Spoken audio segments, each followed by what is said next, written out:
Come on. Live video. Let's go. Let's see what else I have to do. Get out. Don't reload. Let's do this. And this. This is cool here, y'all. I gotta play this here. I gotta get this in.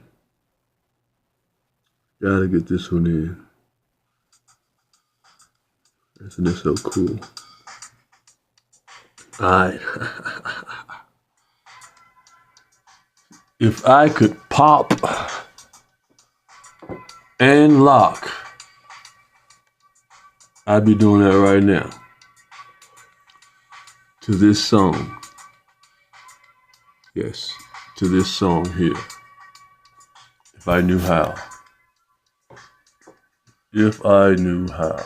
I got a smoothie. Not me, but the drink.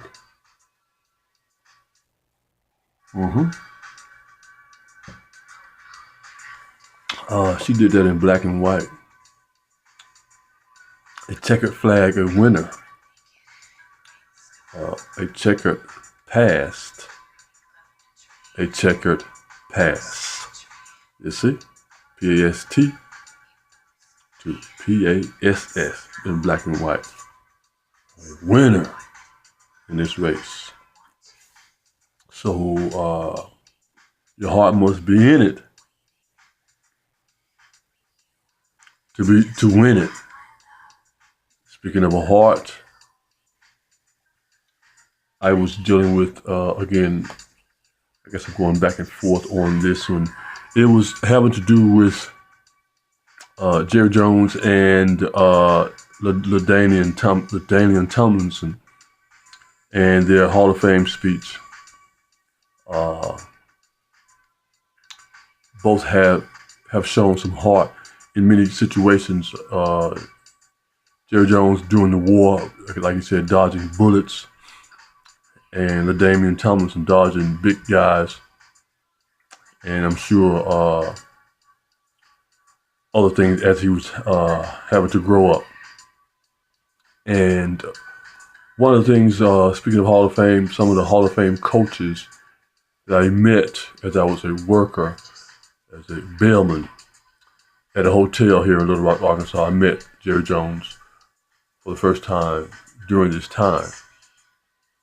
And him and a lot of other Hall of Fame coaches were attending an event for a heart association for St. Vincent Hospital. And so that was a pretty interesting situation. You know, of course, I like sports, and a lot of these guys, older guys, were there. And I got a chance to just, say hello to them as they was coming in dressed up in their tuxes and all of that. And that was the day that I found someone diamond ring had lost their ring. Of course, I turned it in, and other things happened other than what was supposed to after I turned it in, of course. And yet, how interesting that having a heart is in sports, and we're using the move from modern day slavery that sports were called to modern day bravery. And they're showing it so much so. So the Heart Association is there as well in those words.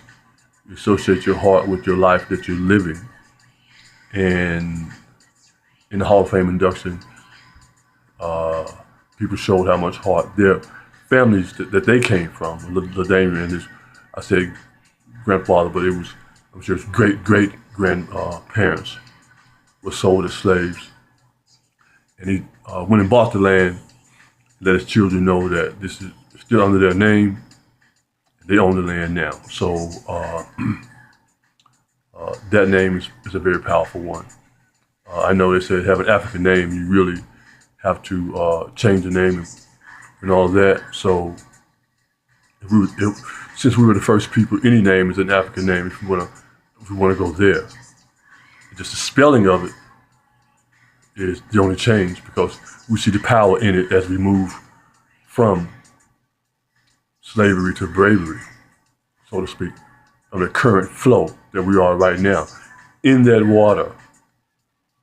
Okay? So, you justify your love for your living and for the life that you're living, that you're given. And this is what this is as well. And so that is a keynote speaking engagement, so to speak,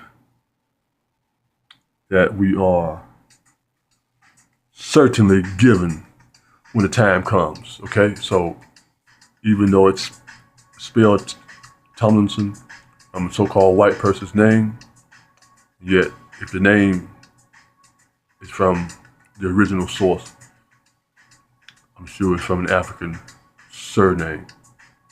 So we give that its surplus as it grows, as we show who owns what at this particular time, who is actually in power, has the power in these situations. And I was doing that with St. Vincent deal because I went across St. Vincent's Hospital one day, happened to get off city transportation and go down this sidewalk, and I was crossing the sidewalk, going downhill, and the sprinkler system, had the water still off, and I slipped and bumped my knee and scarred it up really good. I'm talking about really pulled the skin off and everything. And I had said previously, someone needs to fix these things, because someone could get hurt coming down this hill before like this. Because I slipped once before on that same spot, because people have those landscape jobs and they get paid and really don't pay attention to those things. And here I am, the one who happened to slide, skin my knee up and all that. And of course, it could easily have been a lawsuit. But as you can see how things go, I didn't have time. I didn't want to take time out to do all of that, go through all of that, because how much time that would take and what's going on with me now. So, drop my computer, all types of things. People saw it and everything, have witnesses and all of that. So I went on and just with my day and found out I was all scarred up, messed up, so I had to, still healing right now. But my heart told me to go ahead and finish the day up because I had some other things I needed to accomplish.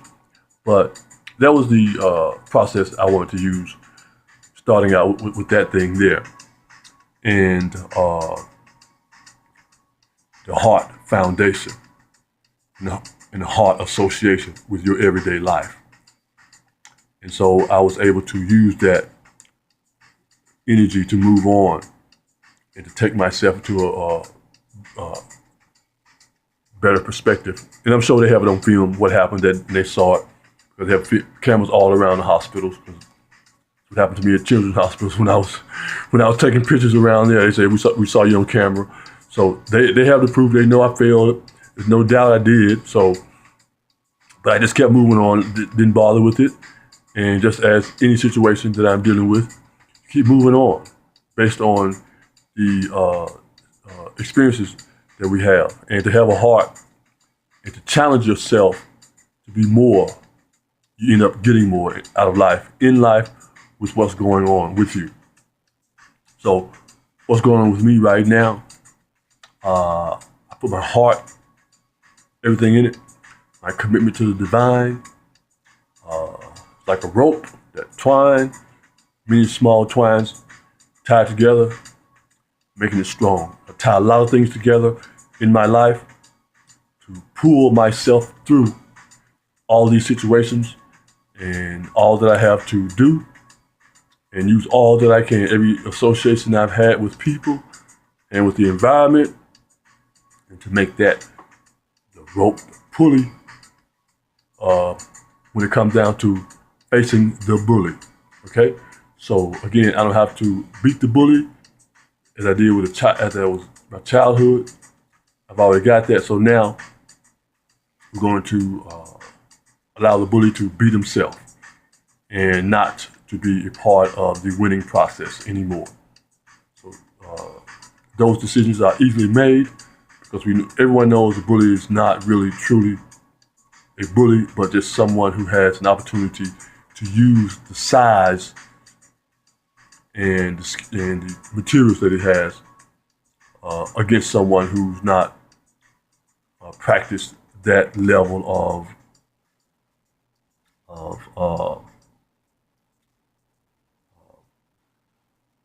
intimidation.